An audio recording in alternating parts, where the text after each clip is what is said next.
mengutamakan kepentingan orang lain merupakan salah satu nilai dasar dalam praktik keperawatan. Hal ini sangat terlihat di saat pandemi COVID-19. Ketika seluruh masyarakat diharuskan untuk stay at home, perawat dan tenaga kesehatan lainnya justru harus meninggalkan keluarganya dan berada di garda terdepan dalam memberikan layanan kesehatan. Tentu ini bukan hanya karena pekerjaan semata, tetapi inilah panggilan perawat untuk mengutamakan kepentingan pasien di atas kepentingannya, sehingga tak sedikit pula yang gugur dalam menjalankan tugasnya. Akper RSPGI Cikini merupakan salah satu pendidikan keperawatan tertua di Indonesia. Telah lebih 50 tahun turut mewarnai keperawatan di Indonesia dengan ribuan lulusan yang tersebar di seantero negeri dan mancanegara. Sebagaimana keyakinan keluarga besar Akper RSPGI Cikini bahwa meringankan penderitaan adalah karya ilahi. Dan karya ini akan terus dilanjutkan dengan mempersiapkan lulusan melalui pendidikan yang berkualitas pada aspek pengetahuan, keterampilan, dan karakter, agar dapat melahirkan perawat yang handal di bidangnya, memiliki hati yang berbela rasa, sehingga ada sentuhan kasih dalam setiap kehadirannya. Tetapi harus kita akui bahwa biaya pendidikan tidaklah murah, apalagi bagi keluarga sederhana yang juga terdampak secara ekonomi karena pandemi ini. Hal ini pun banyak dialami oleh keluarga mahasiswa yang menempuh pendidikan di Akper RSPGI Cikini. Mereka membutuhkan bantuan untuk mewujudkan harapannya menjadi seorang perawat. Bapak, ibu, dan saudara dapat ikut ambil bagian dalam mewujudkan harapan dan impian mahasiswa yang berasal dari keluarga sederhana ini, yang berarti juga ikut ambil bagian dalam meningkatkan kesejahteraan sebuah keluarga. Dan pada akhirnya, Bapak, Ibu, dan Saudara turut ambil bagian dalam karya ilahi. Meringankan penderitaan orang lain adalah karya ilahi. Sedare dolorem opus dividum est. Shalom, perkenalkan nama saya Desni Permatasari Hareva. Saya berasal dari Nias. Saat ini saya bekerja di Siloam Hospital Kebun Jeruk bagian bedah urologi. Dulu saya berkuliah di Cikini, mama saya didiagnosa menderita kanker, sehingga membuat saya berpikir untuk tidak melanjutkan kuliah lagi karena biaya. Gereja GKI Gading Indah membantu banyak dalam pendidikan selama kuliah di Akper. Saya sangat berterima kasih karena dengan adanya bantuan tersebut saya dapat menyelesaikan pendidikan saya selama 3 tahun di Akper Cikini, sehingga saat ini saya dapat bekerja dengan baik dan saya dapat membantu orang tua saya dan orang di sekitar saya. Halo, perkenalkan nama saya Jana Magdalena Mendova. Saya dari Nias, saya alumni Akper RSPGI Cikini tamatan 2020. Sekarang saya sudah bekerja di Mayapada Hospital Jakarta Selatan. Selama kuliah, saya dibantu oleh para donatur dari GKI Surya Utama. Perkenalkan, nama saya San Marion Matius, anak pertama dari 3 orang bersaudara. Saya berasal dari Desa Sandana, Kabupaten Mamuju, Sulawesi Barat. Selama kuliah, saya mendapat beasiswa dari Rumah Sakit PGI Cikini dan juga dari gereja. Saat ini saya bekerja di Rumah Sakit PGI Cikini bagian emergensi. Dan saat ini juga saya terlibat langsung dalam penanganan pasien COVID-19. Puji Tuhan, melalui pekerjaan ini, saya bisa membantu keluarga dan adik-adik saya dalam pendidikan. Besar harapan saya, semoga banyak orang yang mau membantu orang-orang seperti saya untuk kuliah di Akper Rumah Sakit PGI Cikini dan setelah lulus dapat membantu keluarganya dan orang-orang di sekitarnya.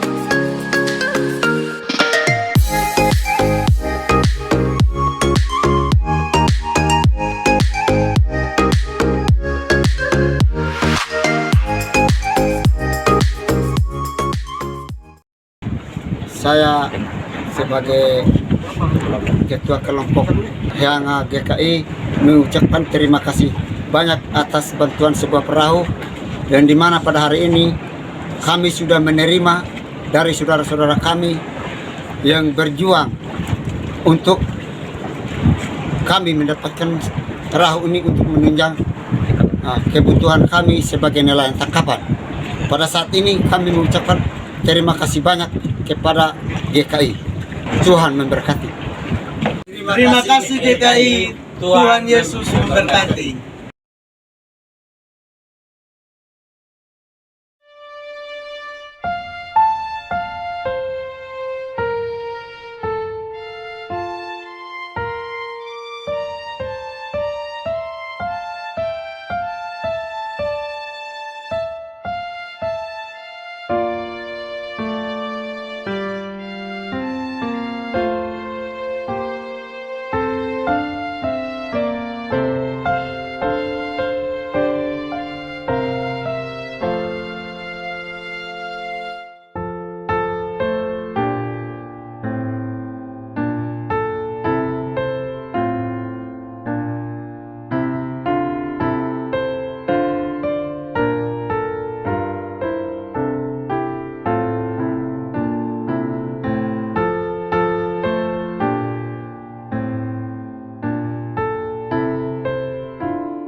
Selamat pagi Bapak Ibu yang dikasihi Tuhan Yesus Kristus.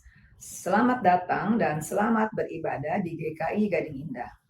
Sebelum ibadah dimulai, ada beberapa pokok warta yang perlu menjadi perhatian kita bersama. 1. Malam Puji dan Sabda dilaksanakan pada hari Kamis, tanggal 15 Juli 2021, pukul 19.30 melalui Zoom dengan tema Allahmu Benteng yang Teguh. Dipimpin oleh Pendeta Stira Budi Purwosrito. Majelis Jemaat mengundang jemaat dan simpatisan untuk hadir dalam acara ini. 2. Bina Pranika. Komisi Dewasa Muda GKI Kelapa Cengkir akan mengadakan Bina Pranika yang diadakan pada hari Sabtu pada tanggal 7, 14, 21, dan 28 Agustus 2021 pukul 16 melalui Zoom Meeting. Informasi lebih lanjut dapat dilihat pada Warta Jemaat Online. Ketiga, pada hari Minggu 18 Juli 2021, kita akan merayakan Sakramen Perjamuan Kudus dalam Kebaktian Minggu Online. Kebaktian Minggu Online dapat diikuti lewat kanal YouTube GIF Gading Indah pada 3 jam kebaktian, yaitu pada jam 6.30, jam 9, dan jam 17. Setelah kebaktian selesai, maka video kebaktian minggu tidak akan dapat diakses kembali. Mari bersama kita ikut dan rayakan perjamuan kudus sesuai dengan jam ibadah yang sudah tersedia. 4. Majelis Jemaat GKI Gading Indah terus mengingatkan agar jemaat dan simpatisan terus menjaga protokol kesehatan dengan selalu memakai masker apabila berada di luar rumah. Rajin mencuci tangan menggunakan sabun, menjaga kesehatan, dan menjaga jarak dengan orang lain. Kontak Center GKI Gading Indah dapat dilihat di Warta Jemaat. Demikian pokok warta hari ini. Kebaktian hari ini dengan tema Pandai Mendengar dan Berkata-kata yang Benar akan dipimpin oleh Pendeta Novita Sutanto. Jemaat dipersilahkan untuk bersaat teduh sejenak sebelum ibadah dimulai.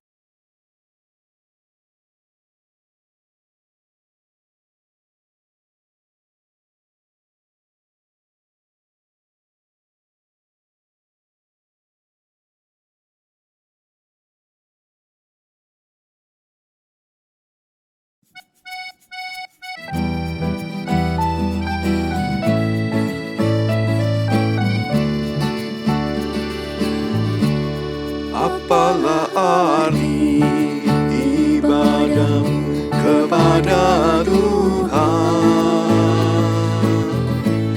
bila tiada rela sujud dan sungguh? Apalah arti ibadahmu kepada Tuhan bila tiada hal itu tulus dan syukur? Ibadah sejati jadikanlah persembahan, ibadah sejati kasihilah sesamamu. Ibadah sejati yang berkenan bagi Tuhan, jujur dan tulus ibadah murni bagi Tuhan. Berbahagia orang yang hidup beribadah, melayani orang susah dan lemah, dan penuh kasih menolong orang yang terbeban. Itulah tanggung jawab orang beriman. Ibadah sejati jadikanlah persembahan, ibadah sejati kasihilah sesamamu. Ibadah sejati yang berkenan bagi Tuhan, jujur dan tulus ibadah murni bagi Tuhan.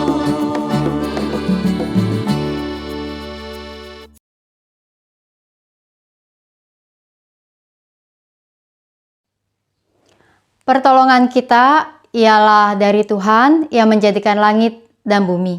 Amin.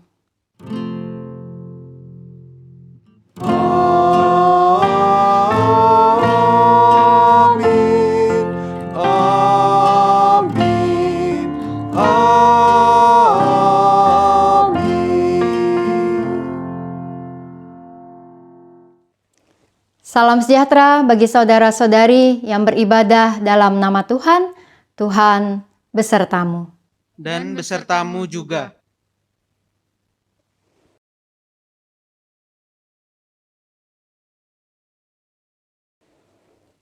Ibu bapak saudara-saudara yang kasih Tuhan, selamat hari Minggu.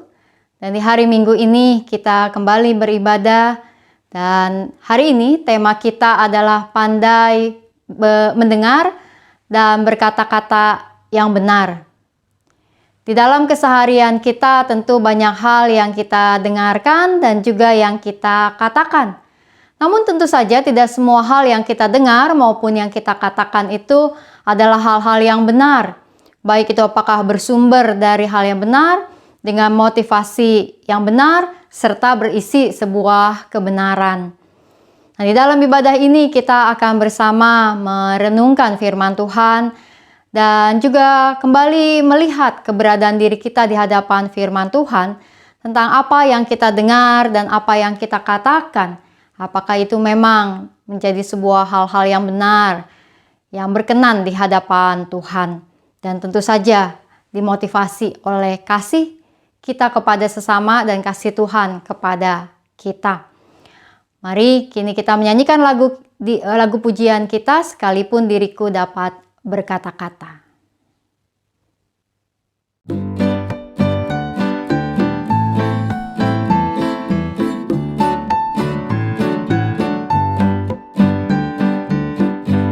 Sekalipun diriku dapat berkata-kata dengan semua bahasa manusia dan bahasa malaikat ataupun yang lainnya.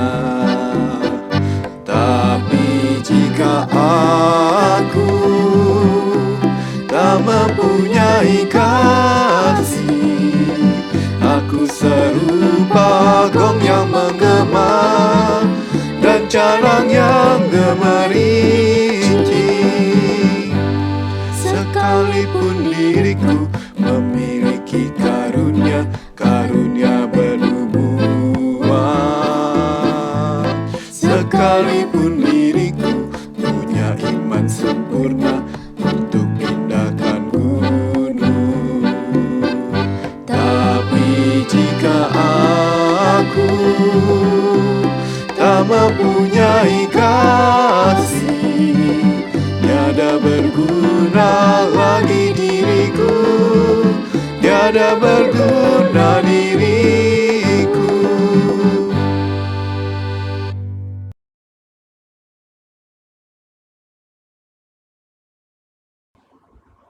Firman Tuhan di dalam Hosea pasal 14 ayat 3 berkata demikian. Bawalah sertamu kata-kata penyesalan dan bertobatlah kepada Tuhan. Katakanlah kepadanya, ampunilah segala kesalahan, sehingga kami mendapat yang baik. Maka kami akan mempersembahkan pengakuan kami. Marilah di dalam segala kerendahan kita mengaku dosa dan memohon pengampunan dari Tuhan. Umat dipersilakan bersaat teduh dan melakukan pengakuan dosa secara pribadi. Mari kita berdoa.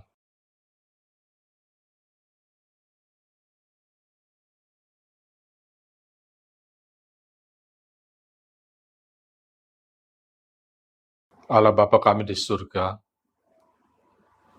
terima kasih Bapa, pada saat ini kami boleh datang kepadamu. Kami datang dengan segala kerendahan hati dan pikiran kami ya Bapa. Kami mohon pengampunan dosa hanya kepadamu saja. Dengarkanlah doa kami ya Bapa, karena begitu banyak hal-hal yang tidak sesuai dengan kehendak-Mu yang kami lakukan dan kami perbuat. Untuk itu kami mohon pengampunan dosa yang kami naikkan hanya di dalam nama anak-Mu Tuhan kami Yesus Kristus. Amin.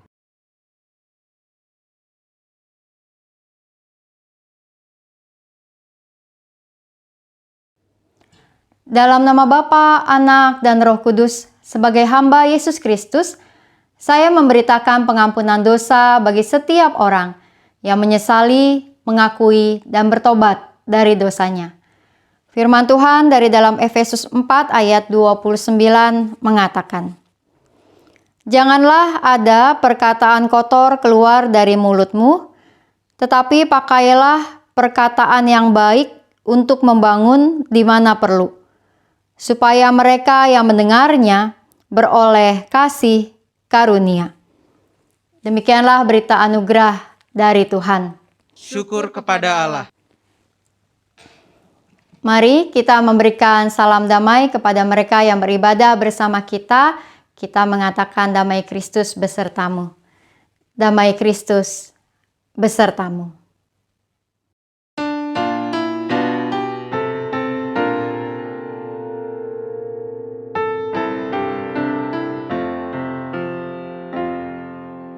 Hidup yang jujur hendakku serah,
Mari kita berdoa. Tuhan yang Maha Kasih, kami datang ke hadapan hadirat-Mu Tuhan, memohon hikmat-Mu, menyertai setiap kami ketika kami mendengar dan merenungkan firman Tuhan. Kiranya apa yang tertuang di dalam Alkitab menyapa setiap kami, menguatkan kami, memotivasi kami, agar kami dapat menjalankan kehidupan kami untuk semakin mendengar hal-hal yang benar dan mengatakan hal-hal yang benar di dalam kehidupan kami. Besertalah Tuhan dengan setiap kami. Hanya dalam nama Tuhan Yesus kami berdoa. Amin.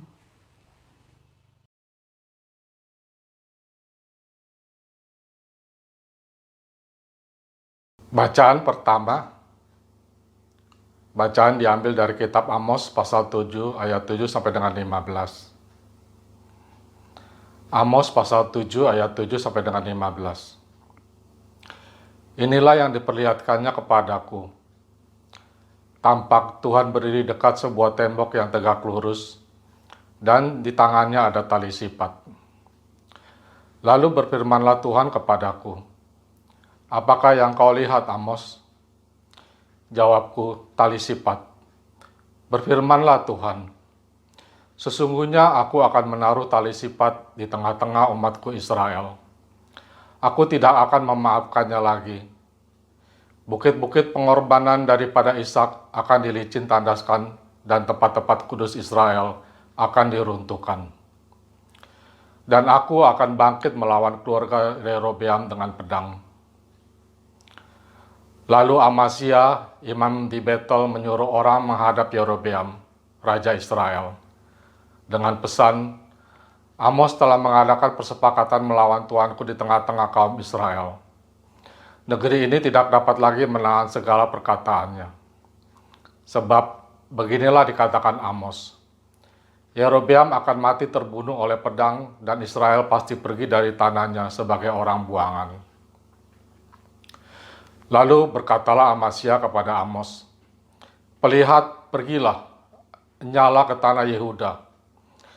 Carilah makananmu di sana dan bernubuatlah di sana.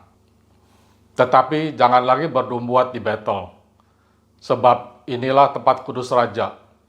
Inilah bait suci kerajaan." Jawab Amos kepada Amasya, "Aku ini bukan nabi, dan aku ini tidak termasuk golongan nabi.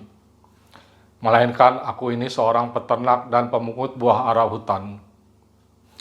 Tetapi Tuhan mengambil aku dari pekerjaan menggiring kambing domba, dan Tuhan berfirman kepadaku, 'Pergilah, bernubuatlah terhadap umatku Israel.'" Demikian sabda Tuhan. Syukur kepada Allah.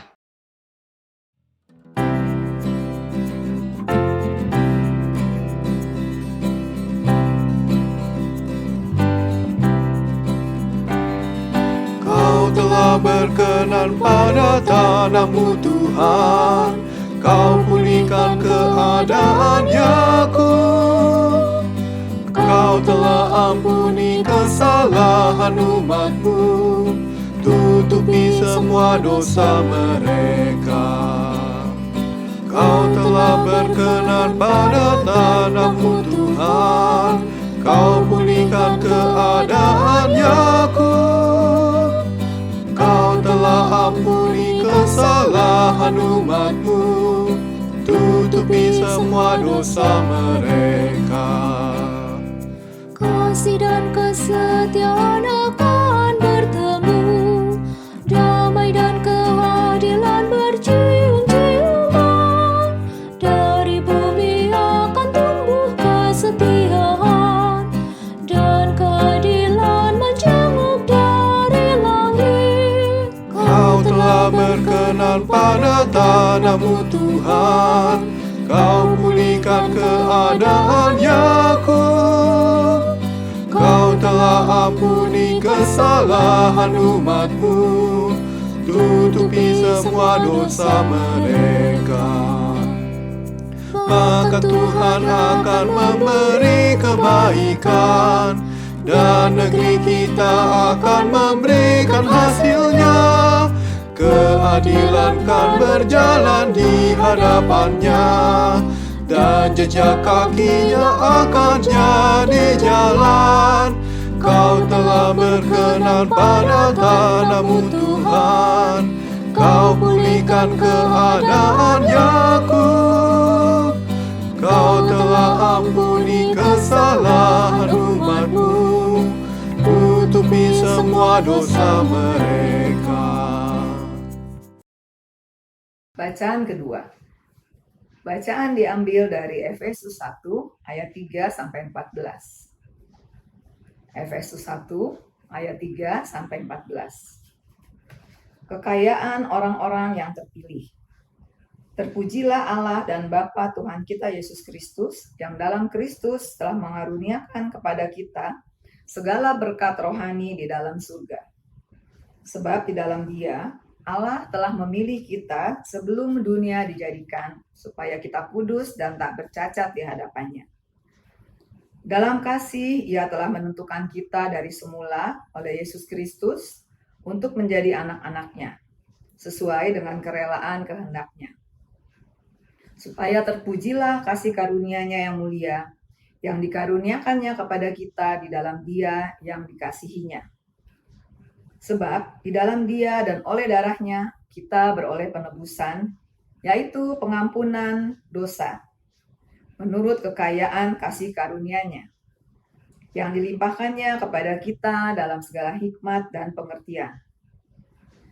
Sebab Ia telah menyatakan rahasia kehendak-Nya kepada kita, sesuai dengan rencana kerelaannya, yaitu rencana kerelaan yang dari semula telah ditetapkannya di dalam Kristus, sebagai persiapan kegenapan waktu untuk mempersatukan di dalam Kristus, sebagai kepala segala sesuatu, baik yang di sorga maupun yang di bumi. Aku katakan di dalam Kristus, karena di dalam Dialah kami mendapat bagian yang dinyanyikan. Kami yang dari semula ditentukan untuk menerima bagian itu sesuai dengan maksud Allah yang di dalam segala sesuatu bekerja menurut keputusan kehendak-Nya. Supaya kami yang sebelumnya telah menaruh harapan pada Kristus boleh menjadi puji-pujian bagi kemuliaan-Nya. Di dalam Dia kamu juga, karena kamu telah mendengar firman kebenaran, yaitu Injil keselamatanmu. Di dalam Dia, kamu juga ketika kamu percaya, dimeteraikan dengan Roh Kudus yang dijanjikannya itu. Dan Roh Kudus itu adalah jaminan bagian kita sampai kita memperoleh seluruhnya, yaitu penebusan yang menjadikan kita milik Allah untuk memuji kemuliaan-Nya. Demikian sabda Tuhan. Syukur kepada Allah. Bacaan Injil diambil dari dalam Injil Tuhan Yesus Kristus menurut Markus pasalnya yang ke-6, ayatnya yang ke-14 sampai ayat 29. Raja Herodes juga mendengar tentang Yesus, sebab namanya sudah terkenal dan orang mengatakan, Yohanes Pembaptis sudah bangkit dari antara orang mati, dan itulah sebabnya kuasa-kuasa itu bekerja di dalam Dia. Yang lain mengatakan, dia itu Elia. Yang lain lagi mengatakan, dia itu seorang nabi, sama seperti nabi-nabi yang dahulu. Waktu Herodes mendengar hal itu, ia berkata, bukan, dia itu Yohanes yang sudah kupenggal kepalanya dan yang bangkit lagi. Sebab memang Herodeslah yang menyuruh orang menangkap Yohanes dan membelenggunya di penjara, berhubung dengan peristiwa Herodias, istri Filipus saudaranya, karena Herodes telah mengambilnya sebagai istri. Karena Yohanes pernah menegur Herodes, tidak halal engkau mengambil istri saudaramu. Karena itu Herodias menaruh dendam pada Yohanes dan bermaksud untuk membunuh dia, tetapi tidak dapat. Sebab Herodes segan akan Yohanes karena ia tahu bahwa Yohanes adalah orang yang benar dan suci, jadi ia melindunginya. Tetapi apabila ia mendengarkan Yohanes, hatinya selalu terombang-ambing, namun ia merasa senang juga mendengarkan dia. Akhirnya, tiba juga kesempatan yang baik bagi Herodias ketika Herodes pada hari ulang tahunnya mengadakan perjamuan untuk pembesar-pembesarnya, perwira-perwiranya, dan orang-orang terkemuka di Galilea. Pada waktu itu, anak perempuan Herodias tampil lalu menari, dan ia menyukakan hati Herodes dan tamu-tamunya. Raja berkata kepada gadis itu, "Minta daripadaku apa saja yang kau ingini, maka akan kuberikan kepadamu."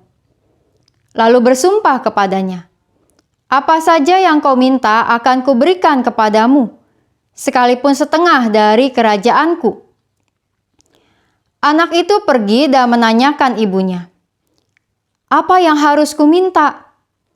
Jawabnya, "Kepala Yohanes Pembaptis." Maka cepat-cepat ia pergi kepada raja dan meminta, "Aku mau supaya sekarang juga engkau berikan kepadaku kepala Yohanes Pembaptis di sebuah talam." Lalu sangat sedihlah hati raja. Tetapi karena sumpahnya dan karena tamu-tamunya, ia tidak mau menolaknya. Raja segera menyuruh seorang pengawal dengan perintah supaya mengambil kepala Yohanes. Orang itu pergi dan memenggal kepala Yohanes di penjara. Ia membawa kepala itu di sebuah talam dan memberikannya kepada gadis itu. Dan gadis itu memberikannya pula kepada ibunya. Ketika murid-murid Yohanes mendengar hal itu, mereka datang dan mengambil mayatnya, lalu membaringkannya dalam kuburan. Demikianlah pembacaan firman Tuhan. Berbahagialah setiap orang yang mendengar firman Tuhan dan melakukannya dalam hidup sehari-hari. Haleluya. Haleluya, haleluya, haleluya.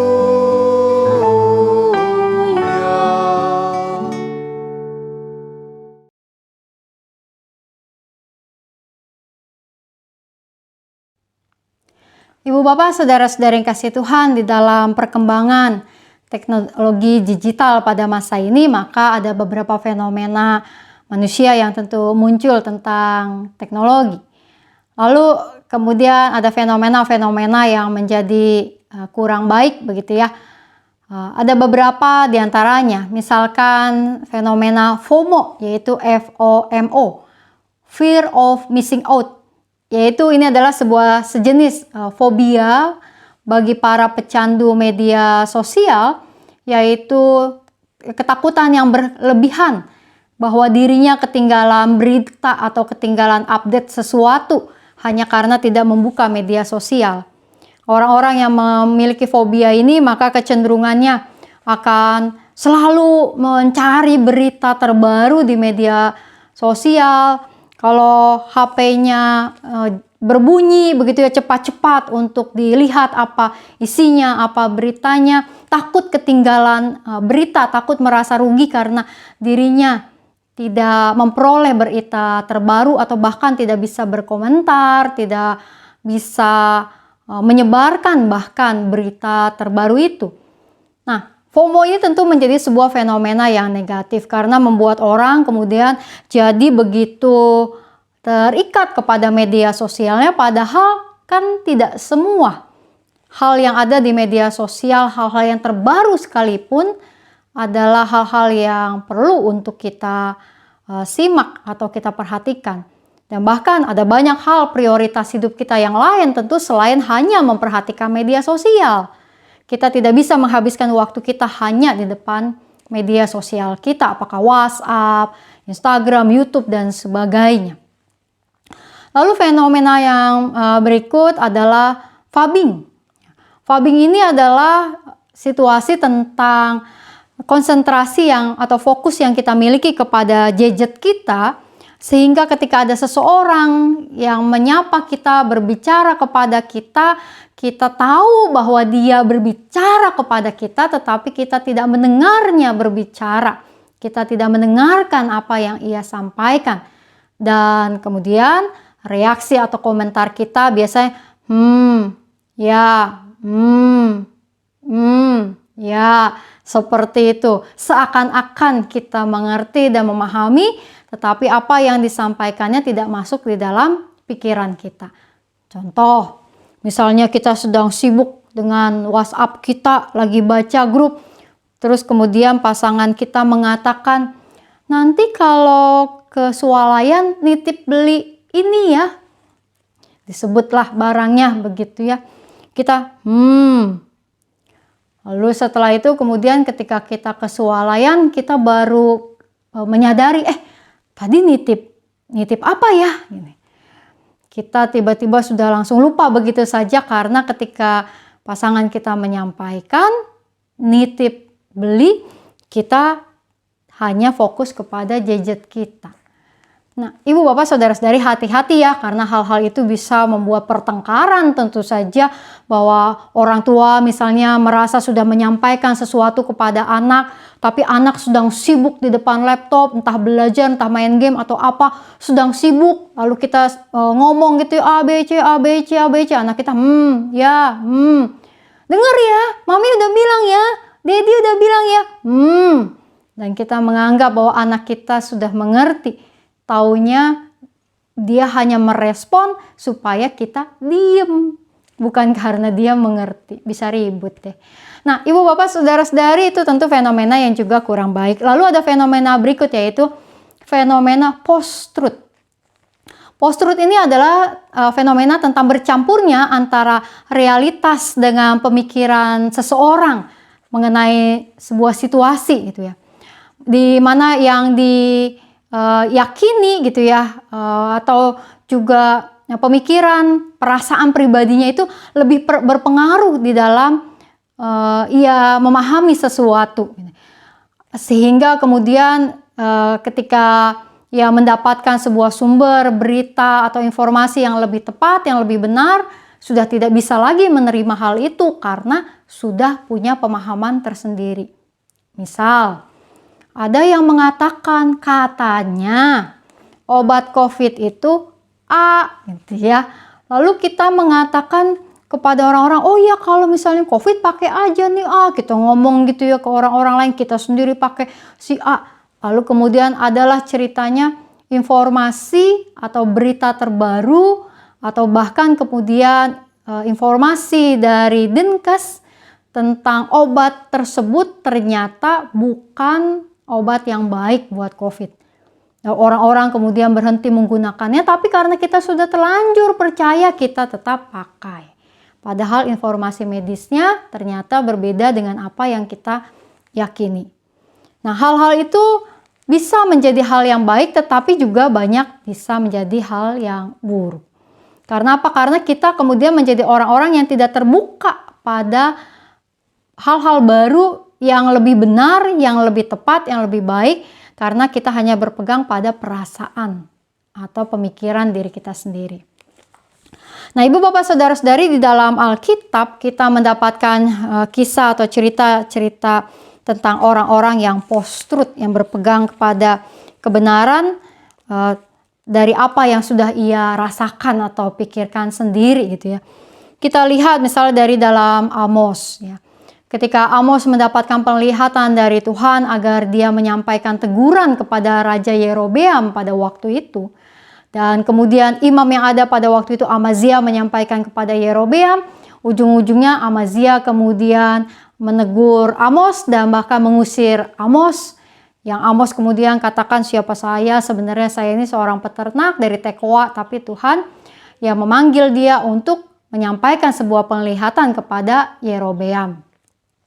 Nah, Amazia mewakili bangsa Israel pada waktu itu adalah orang yang post-truth, yang berpegang kepada kebenarannya sendiri, bahwa dia menganggap apa yang dilakukan oleh Yerobeam, apa yang dilakukan oleh dirinya dan bangsa Israel pada waktu itu, sekalipun mereka menyembah ilah-ilah dan dewa-dewa lain, adalah hal yang benar.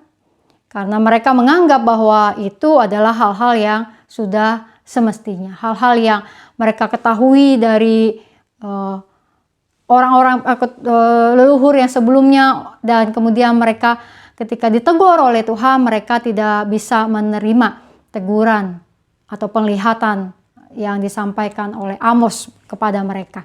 Mereka sudah berpegang kepada kebenaran diri mereka sendiri.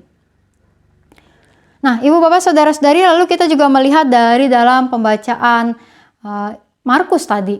Di dalam pembacaan Markus juga kita berhadapan dengan Raja Herodes, ya, di mana dia mendengar tentang Yesus Kristus dan sebelumnya dia mendengar tentang Yohanes Pembaptis. Dan sebenarnya dia adalah orang yang mengagumi Yesus Kristus dan juga Yohanes Pembaptis. Di dalam ayat 20 Alkitab mencatat bahwa Herodes segan akan Yohanes karena ia tahu bahwa Yohanes adalah orang yang benar dan suci, jadi ia melindunginya. Tetapi apabila ia mendengarkan Yohanes, hatinya selalu terombang-ambing, namun ia merasa senang juga mendengarkan dia. Nah, apa maksudnya? Maksudnya adalah bahwa Herodes sebenarnya adalah seorang yang senang mendengar Yohanes Pembaptis, yang percaya, yang melihat bahwa perkataan Yohanes Pembaptis itu tentang pertobatan, tentang hal-hal yang disampaikan adalah hal-hal yang baik. Namun Herodes sudah punya pendapatnya sendiri tentang apa yang ia lakukan. Dan Herodes kemudian bukanlah orang yang pandai untuk berkata-kata yang benar. Bahwa ketika dalam sebuah pesta ulang tahunnya, dia telanjur mengucapkan sebuah janji kepada anak Herodias, yaitu Salome. Nah, Ibu Bapak Saudara-saudari, akibatnya kemudian Salome meminta agar kepala Yohanes Pembaptis yang kemudian dikorbankan, dan itu kemudian yang Herodes mesti laksanakan. Dan bukankah demikian juga terhadap Yesus Kristus? Alkitab mengatakan bahwa Herodes berkata, Yohanes itu adalah orang yang sudah kupenggal kepalanya dan yang bangkit lagi. Apa maksudnya? Maksudnya bahwa Herodes melihat ada sebuah karisma pada Yesus Kristus. Bahwa apa yang disampaikannya itu adalah sesuatu yang juga menjadi baik. Namun apa yang kemudian terjadi dalam peristiwa penyalipan? Bahwa Herodes ikut andil di dalamnya. Nah, Herodes sama dengan Amazia dan bangsa Israel dalam kisah Amos adalah orang-orang yang berpegang kepada kebenaran diri mereka sendiri, sehingga kemudian ketika ada sebuah kebenaran yang lebih sejati, mereka menolak hal itu. Nah, Ibu Bapak, Saudara-saudari yang dikasihi Tuhan. Nanti itu di dalam kehidupan kita perlu terus-menerus belajar dari Tuhan. Apa yang disampaikan oleh Mazmur di dalam lagu yang kita nyanyikan adalah sebuah permohonan untuk menjadi orang yang siap mendengar firman Tuhan. Mendengar apa yang baik. Jadi bukan hanya berpegang kepada kebenaran diri kita sendiri, namun kita mau terus membuka diri kepada hal yang baik, kepada hal yang benar untuk kita renungkan. Apalagi ketika itu berbicara tentang firman Tuhan. Kita harus selalu menjadi orang yang mau diasah oleh firman Tuhan. Dan kita nggak akan bisa diasah oleh firman Tuhan ketika kita berhenti mendengar firman Tuhan dan hanya memegang apa yang sudah kita ketahui, apa yang sudah kita yakini, apa yang sudah kita lakukan. Kita harus terus membuka diri kita untuk mendengar firman Tuhan, untuk diasah, untuk ditegur, untuk diperbaiki kelakuan kita oleh firman Tuhan. Dengan demikian kita menjadi umat yang dapat terus bertumbuh. Dan bahkan kemudian dapat menjadi umat yang bisa menyampaikan kebenaran firman Tuhan kepada orang-orang lain dalam kehidupan kita. Dan untuk itu tentu kita perlu saling mengasah dalam kehidupan kita bersama, belajar satu dengan yang lain di dalam kehidupan yang kita jalani. Nah, Ibu Bapak, Saudara-saudari yang dikasihi Tuhan. Berkaitan dengan berbagai situasi dalam teknologi digital, situasi media sosial yang ada pada saat ini gitu. Ada banyak berita, ada banyak informasi yang kita bisa dapatkan dari sekeliling kita. Oleh karena itu saya mau mengajak kita untuk merenungkan tentang bagaimana kita pandai untuk mendengar dan berkata-kata yang benar di dalam situasi kehidupan kita pada masa kini. Tipsnya adalah 3S. Tapi 3S bukan sehat, semangat, sukacita ya Ibu Bapak. Tapi tips 3S ini adalah saring, simak, sampaikan. Ada banyak hal yang kita dengarkan, ada banyak hal yang bisa kita peroleh dalam dunia digital kita pada saat ini yang kita cari maupun yang datang melalui berbagai grup atau kiriman orang-orang lain tentang berbagai hal, tentang situasi COVID, tentang perkembangan yang ada, mengenai situasi obat-obatan, dan bahkan mengenai bagaimana firman Tuhan kita gunakan atau refleksikan di dalam masa kini. Nah, Ibu Bapak Saudara-saudari, maka kita mau menjadi orang-orang yang pandai untuk mendengar dan pandai untuk mengatakan hal-hal yang benar dengan pertama, saring. Mari kita menyaring berbagai informasi-informasi yang masuk kepada diri kita. Ingatlah, tidak semua berita yang sampai kepada kita adalah berita yang benar dan berita yang perlu untuk kita pegang atau kita sampaikan kepada orang lain. Mari kita menyaring.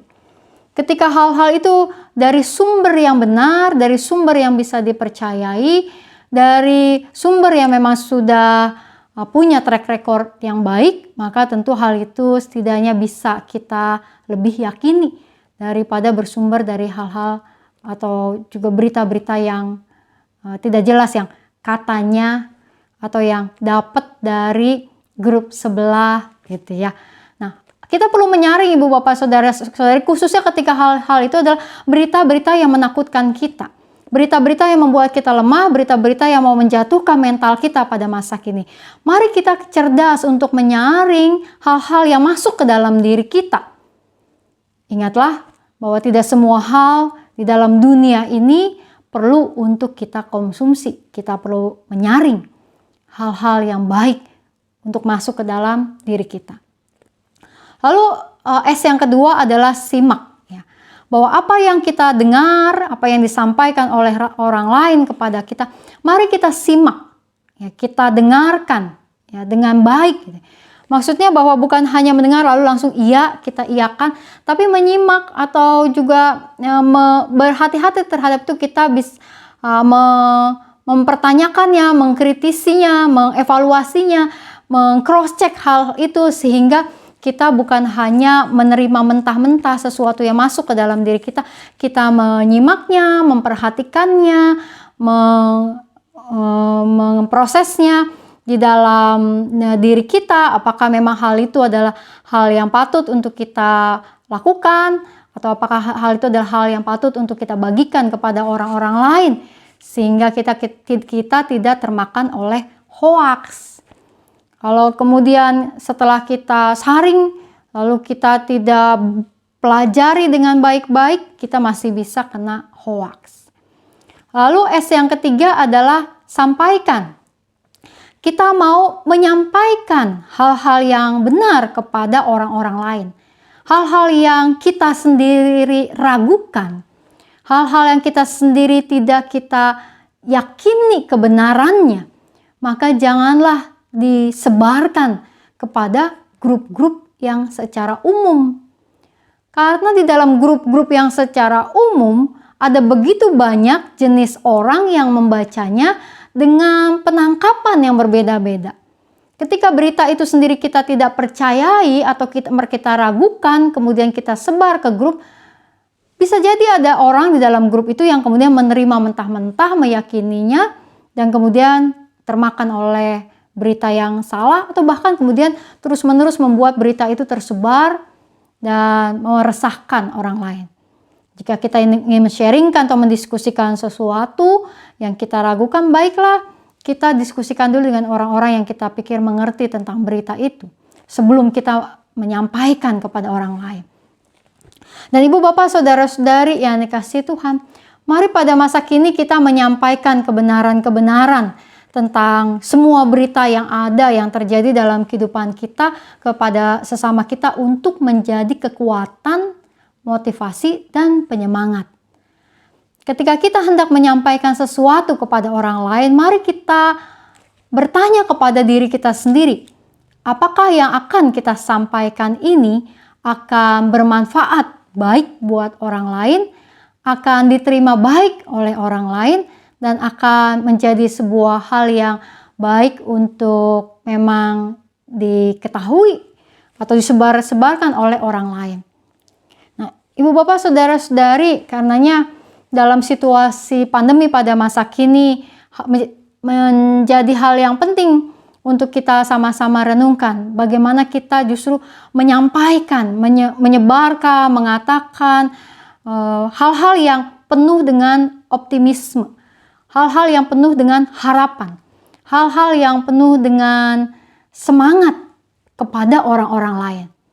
Jika ada seseorang yang sedang sakit, terpapar oleh COVID misalnya, tak perlu kita sebarkan berita-berita tentang sulitnya mendapat oksigen atau juga jumlah yang meninggal dan sebagainya, karena itu hanya akan melemahkan seseorang yang sedang menghadapi kejadian itu. Mari sebarkan berita-berita tentang hal yang menyembuhkan, hal yang menguatkan, hal yang membawa motivasi supaya orang yang membacanya kemudian justru memperoleh semangat untuk berjuang. Nah, karenanya cerdas untuk menyampaikan sesuatu kepada orang-orang lain di masa kini. Nah, Ibu Bapak, Saudara-saudara yang kasih Tuhan, dengan kita berpegang kepada firman Tuhan, dengan kita mau terus mendekatkan diri kita kepada Tuhan, maka Tuhan akan dengan murah hati memberikan hikmat kepada orang-orang yang meminta kepadanya. Mintalah hikmat agar kita bisa menyaring hal-hal yang kita dengarkan, agar kita bisa menyimak sebaik-baiknya, dan kita bisa menyampaikan kata-kata yang benar kepada orang-orang lain. Dan apa yang saya sampaikan ini, Ibu Bapak Saudara-saudari, bukan karena saya sudah jauh lebih pandai untuk mendengar, sudah jauh lebih pandai untuk berkata-kata. Saya juga sedang ditegur dan diingatkan oleh firman Tuhan agar terus-menerus belajar mendengar firman Tuhan, agar terus-menerus melatih diri saya mengatakan hal-hal yang benar. Karena kita semua masih adalah orang-orang yang perlu disempurnakan oleh Tuhan dan bersedia disempurnakan oleh Tuhan. Mari kita menjadi orang-orang yang 3S, menyaring, menyimak, dan menyampaikan hal-hal yang benar, sehingga kita pandai dan semakin pandai melakukannya. Salam 3S, sehat, semangat, sukacita. 3S untuk hidup kita. Tuhan memberkati.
Marilah kita bersama dengan umat Allah di masa lalu, masa kini, dan masa depan dengan mengingat pengakuan pada baptisan kita menurut pengakuan iman rasuli.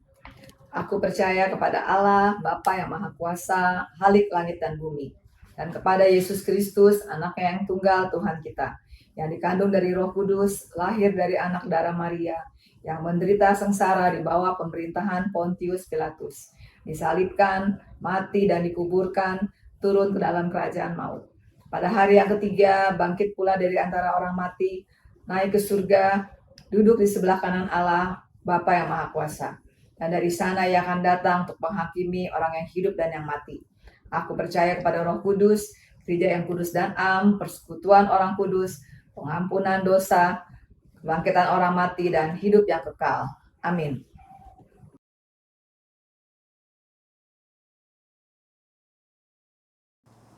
Pada hari Minggu, tanggal 18 Juli 2021, kita akan merayakan perjamuan kudus untuk menyambut dan ikut serta dalam perayaan itu.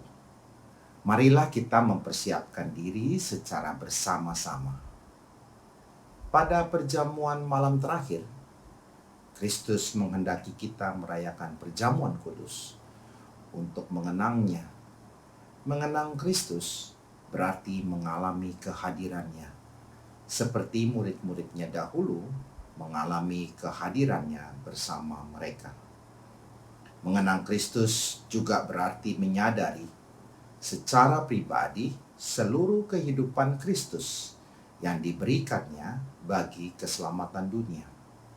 Sejak dia lahir, melayani, menderita, sengsara, mati, dibangkitkan, dan dimuliakan di surga.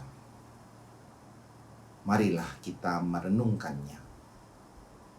Apakah kita benar-benar rindu untuk berjumpa secara pribadi dengan Kristus untuk mengalami kasih kuasa dan kebenarannya yang membaharui hidup kita? Apakah kita menghayati bahwa seluruh kehidupan dan karya Kristus, yaitu kelahirannya, pelayanannya, penderitaannya, kematiannya, kebangkitannya, kenaikannya ke surga, sampai dengan kedatangannya kembali, terkait erat dengan kehidupan kita. Pada perjamuan malam terakhir, ketika Kristus memecah roti dan mengangkat cawan, dia membagikan tubuh dan darahnya sendiri kepada murid-muridnya. Menerima tubuh dan darahnya berarti dipersatukan dengan Kristus, sehingga dia menjadi kepala dan kita tubuhnya. Menerima tubuh dan darahnya berarti dipersatukan dengan semua orang yang menerimanya, juga menjadi satu tubuh dan satu roh. Marilah kita merenungkannya. Apakah kita menghayati bahwa Kristus adalah kepala seluruh kehidupan kita dalam hidup jemaat dan bermasyarakat, dalam keluarga dan pekerjaan kita? Apakah kita menghayati bahwa kita adalah anggota tubuh Kristus yang saling mengasihi seorang terhadap yang lain? Ketika kita bersatu dengan Kristus, roti yang dipecah-pecahkan bagi dunia ini, kita pun dipersatukan dalam kematian dan kebangkitan Kristus. Dipersatukan dengan Kristus berarti diutus untuk mengosongkan dan menyangkal diri, memikul salib, dan mengikuti Kristus. Dipersatukan dengan Kristus berarti diutus untuk memberi hidup kita demi keselamatan dunia. Marilah kita merenungkannya. Apakah dalam persekutuan dengan Kristus kita mau berkorban dan menjadi berkat bagi sesama kita? Apakah kita menyadari bahwa sebagai anggota tubuh Kristus di tengah dunia, kita menjadi mata dan telinga bagi Kristus yang melihat dan mendengarkan serta peduli terhadap kebutuhan dan masalah sesama kita.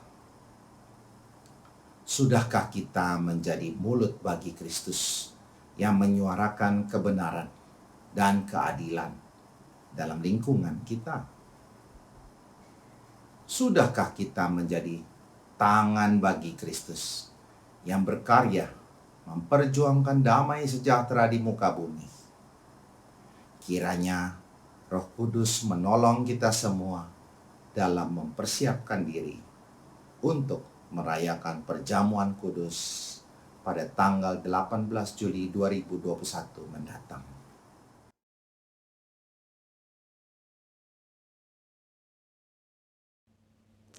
Mari kita menaikkan doa syafaat kita berdoa. Tuhan yang Maha Kasih, Engkau adalah sumber kehidupan kami yang senantiasa menjaga dan memelihara kami. Saat ini kami datang ke hadapan hadirat-Mu Tuhan membawa syafaat kami. Kami berdoa untuk bangsa dan negara kami. Di dalam pergumulan kami bersama-sama menghadapi virus COVID. Pada saat ini Tuhan, dengan meluasnya penularan, maka kejadian demi kejadian menjadi semakin dekat dengan kehidupan kami. Keluarga, teman, dan sahabat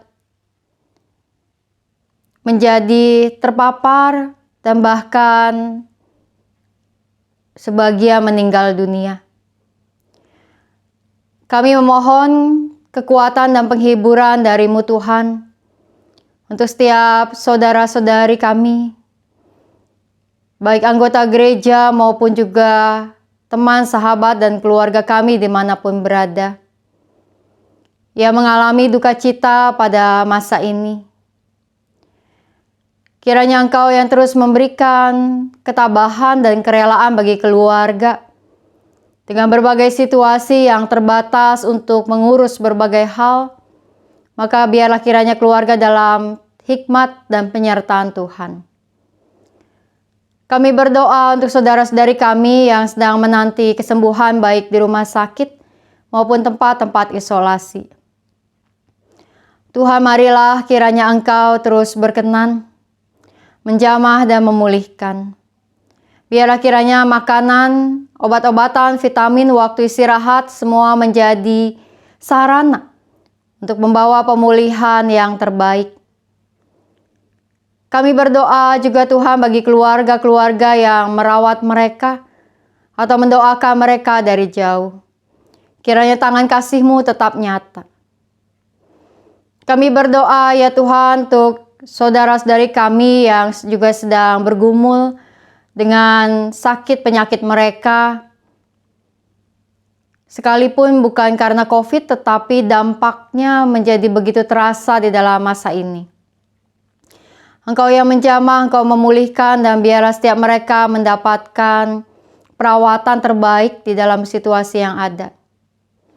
Kami berdoa untuk umat-Mu yang sedang berada dalam pergumulan di tengah-tengah hidup bersama keluarga, di dalam berbagai rencana-rencana kehidupan yang akan dilakukan ke depan, namun menjadi sulit karena situasi yang berkembang belakangan ini. Kiranya Engkau memberikan hikmat dan jalan keluar. Kami berdoa untuk setiap anak-anak kami yang akan melanjutkan studi ke jenjang yang lebih tinggi, serta di dalam waktu libur mereka saat ini.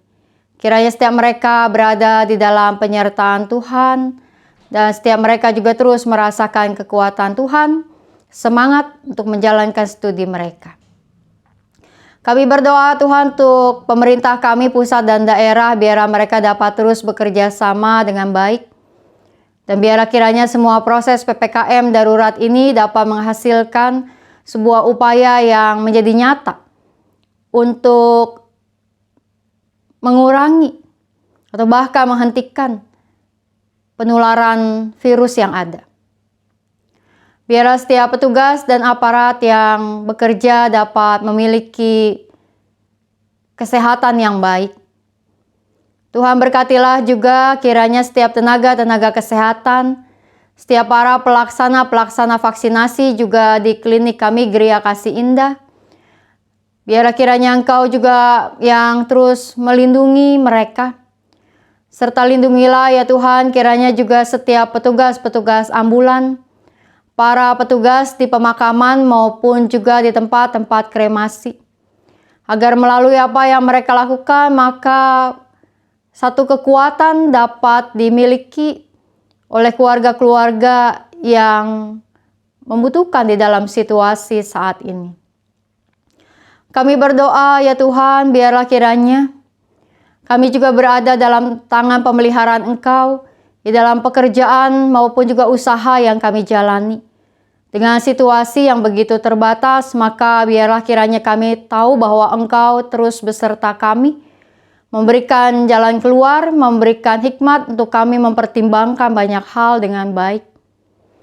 Kami berdoa untuk setiap para pemimpin perusahaan maupun para karyawan, maupun juga para pelaku-pelaku usaha dan seni. Kiranya Engkau ya Tuhan yang terus hadir. Dan biarlah kami dapat terus mampu untuk saling menguatkan, saling mendukung. Kami dapat terus menularkan semangat, pengharapan, kekuatan satu dengan yang lain. Kami bersyukur untuk setiap orang-orang yang telah tersembuhkan dari virus. Kami bersyukur atas kekuatan yang Tuhan anugerahkan kepada kami dan keluarga kami menjalani segala sesuatunya. Kami bersyukur untuk setiap upaya-upaya yang dapat terus dijalankan oleh gerejamu di masa ini. Kami bersyukur untuk terus setiap hal baik yang dapat terlaksana dan terjadi. Karena kami tahu Tuhan bahwa dalam kehidupan kami bersama keluarga, teman, sahabat, akan selalu banyak hal yang baik ketika kami saling menopang dan menguatkan. Kami berdoa menyiapkan diri kami Tuhan untuk menyambut sakramen perjamuan kudus yang akan bersama-sama kami ikuti melalui ibadah yang ditayangkan di hari Minggu depan. Biarlah kami sungguh-sungguh merasakan kasih dan juga kuasa keselamatan yang Kau nyatakan bagi kami. Berkatilah kiranya tempat-tempat ibadah kami, serta seluruh peralatan yang akan kami gunakan. Biarlah kiranya semuanya menjadi kudus di hadapan-Mu. Roti dan anggur yang akan kami pakai, biarlah sungguh menjadi simbol-simbol yang akan meneguhkan kami kembali, mengingatkan kami kembali akan karya dan kuasa-Mu. Kami membawa doa kami Tuhan ke dalam tangan pengasihan-Mu. Biarlah kiranya kami juga memohon di dalam doa yang Tuhan Yesus ajarkan. Bapa kami yang di sorga, dikuduskanlah nama-Mu, datanglah kerajaan-Mu, jadilah kehendak-Mu di bumi seperti di sorga. Berikanlah kami pada hari ini makanan kami yang secukupnya, dan ampunilah kami akan kesalahan kami, seperti kami juga mengampuni orang yang bersalah pada kami. Dan janganlah membawa kami dalam pencobaan, tapi lepaskanlah kami dari yang jahat. Karena Engkaulah yang punya kerajaan, dan kuasa, dan kemuliaan, sampai selama-lamanya. Amin.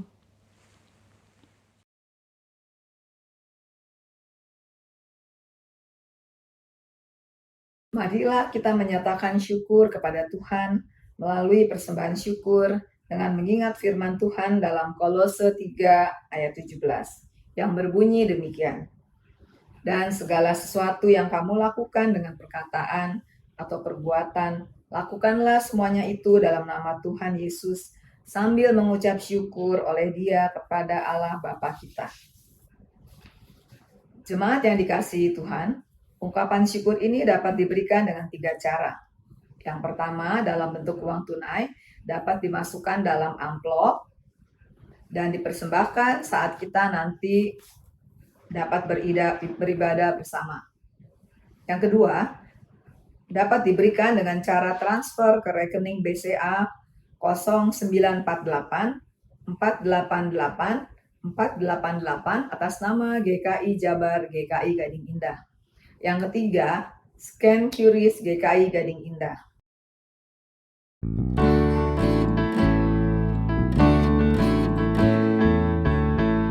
Di sini aku bawa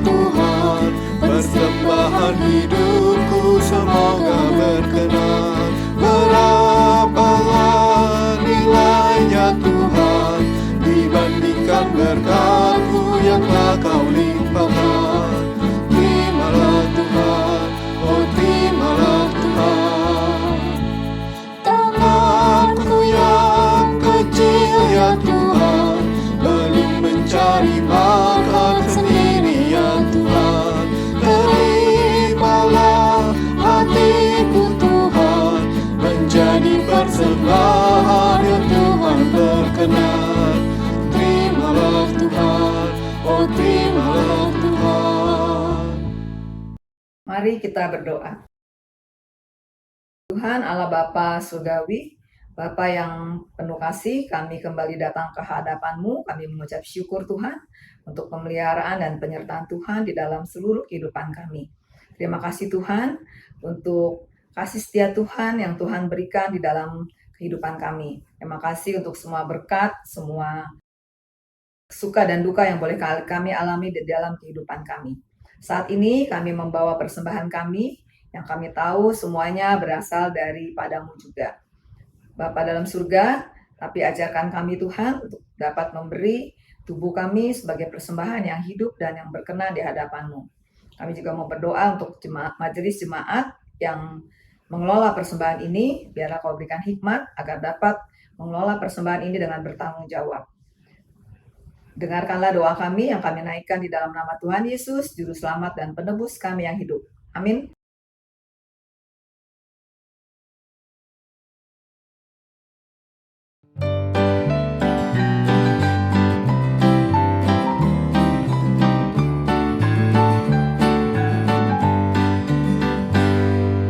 Dalam dunia yang gelap karena dosa, banyak jiwa terancam kuasa maut.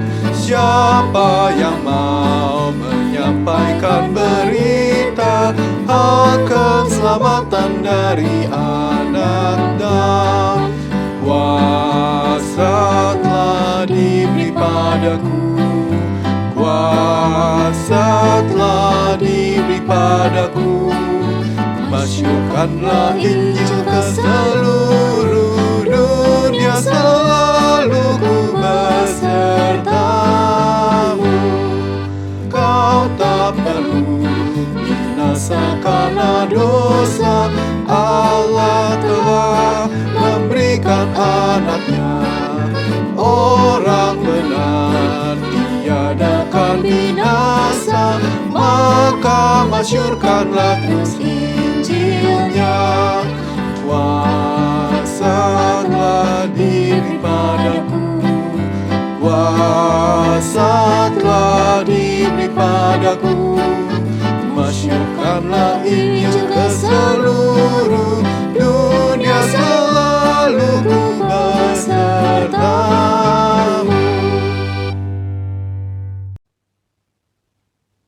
Umat yang dikasihi Tuhan, kini arahkanlah hatimu kepada Tuhan. Kami mengarahkan hati kami kepada Tuhan. Jadilah saksi Kristus. Syukur kepada Allah, Terpujilah Tuhan. kini dan selamanya. Terimalah berkat Tuhan. Tuhan memberkati dan melindungimu. Tuhan menyinarimu dengan wajah-Nya dan memberi engkau kasih karunia. Tuhan menghadapkan wajah-Nya kepadamu dan memberimu damai sejahtera. Amin.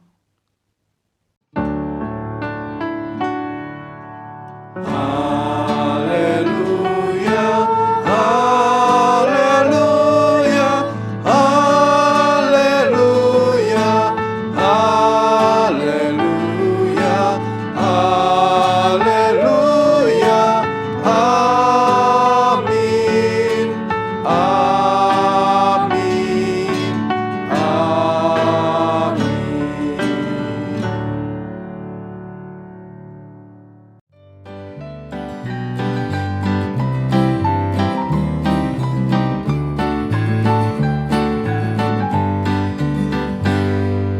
Dalam dunia yang gelap karena dosa, banyak jiwa terancam kuasa maut.